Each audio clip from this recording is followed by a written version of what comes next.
അതിനിടയിലാണ് ഇന്നിപ്പോൾ പാലോളി മുഹമ്മദ് കുട്ടി ഈ പ്രായത്തിലും അദ്ദേഹം മലപ്പുറം ജില്ലയെ ആക്ഷേപിക്കാൻ ശ്രമിക്കുന്നു.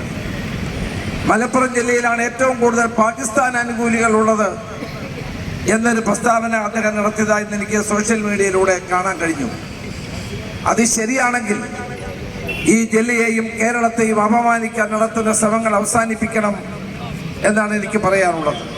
ഇന്ന് ഈ പരിപാടിയിൽ പങ്കെടുക്കേണ്ടത് എൻ്റെ ഉത്തരവാദിത്തമാണ് എന്ന് കരുതിയാണ് ഞാൻ ഈ മാർച്ചിൽ നിങ്ങളോടൊപ്പം പങ്കെടുത്തത്. ഇന്ന് മലപ്പുറം ജില്ലയ്ക്കും കേരളത്തിനുമെതിരായി വലിയ തോതിലുള്ള വിദ്വേഷ പ്രചരണങ്ങൾ നടക്കുന്ന ഒരു കാലമാണ്. രാഹുൽ ഗാന്ധിയും പ്രിയങ്ക ഗാന്ധിയും ജയിച്ചത് വർഗീയവാദികളുടെ വോട്ട് നേടിയാണ് എന്നുള്ള പ്രചരണം BJP നേതാക്കന്മാർ ഒരു ഭാഗത്ത് നടത്തുന്നു. ഈ നിതേഷ് റാണ എന്ന് പറയുന്ന വ്യക്തി മുൻ കേന്ദ്രമന്ത്രിയായ നാരായൺ റാണയുടെ മകനാണ്. കഴിഞ്ഞ കുറേ നാളുകളായി വിദ്വേഷ പ്രസംഗങ്ങൾക്ക് പേരുകേട്ട ഒരു വ്യക്തിയാണ് അദ്ദേഹം.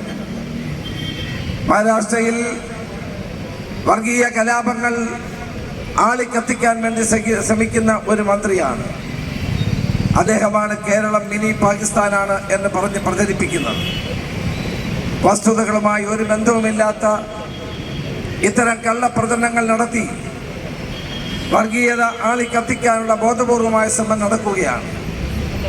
അതിനിടയിലാണ് ഇന്നിപ്പോൾ പാലോളി മുഹമ്മദ് കുട്ടി ഈ പ്രായത്തിലും അദ്ദേഹം മലപ്പുറം ജില്ലയെ ആക്ഷേപിക്കാൻ ശ്രമിക്കുന്നു. മലപ്പുറം ജില്ലയിലാണ് ഏറ്റവും കൂടുതൽ പാകിസ്ഥാൻ അനുകൂലികൾ ഉള്ളത് എന്നൊരു പ്രസ്താവന അദ്ദേഹം നടത്തിയതായി എനിക്ക് സോഷ്യൽ മീഡിയയിലൂടെ കാണാൻ കഴിഞ്ഞു. അത് ശരിയാണെങ്കിൽ ഈ ജില്ലയെയും കേരളത്തെയും അപമാനിക്കാൻ നടത്തുന്ന ശ്രമങ്ങൾ അവസാനിപ്പിക്കണം എന്നാണ് എനിക്ക് പറയാനുള്ളത്. വാസ്തവത്തിൽ മതേതരത്വത്തിന് പേരുകേട്ട നാടാണ് കേരളം. മലപ്പുറം ജില്ലയും അതുതന്നെയാണ്.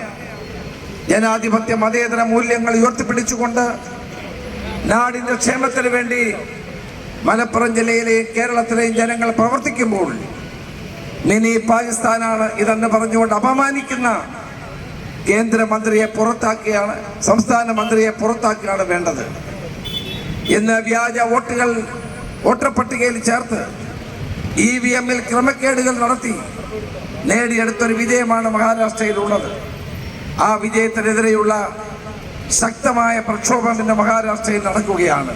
കൃത്യമായ നിലയിൽ പ്രവർത്തിക്കുമ്പോൾ ഇന്ത്യയിലെ ജനാധിപത്യത്തെ സംരക്ഷിക്കാനുള്ള ഉത്തരവാദിത്വം നമുക്കുണ്ട്. അതുകൊണ്ട് കേരളത്തിലെ ജനങ്ങളെ അപമാനിച്ച മന്ത്രി നിതേഷ് റാണ രാജിവെക്കണമെന്നുള്ള ആവശ്യം ഞാൻ ആവർത്തിക്കുന്നു. ഈ ജാഥയിൽ പങ്കെടുത്ത എല്ലാവരെയും കേരളത്തിന്റെ മുൻ പ്രതിപക്ഷ നേതാവ് നാഷണൽ കോൺഗ്രസ് സിന്ദാബാദ്, പ്രതിഷേധം പ്രതിഷേധം, കോൺഗ്രസിന്റെ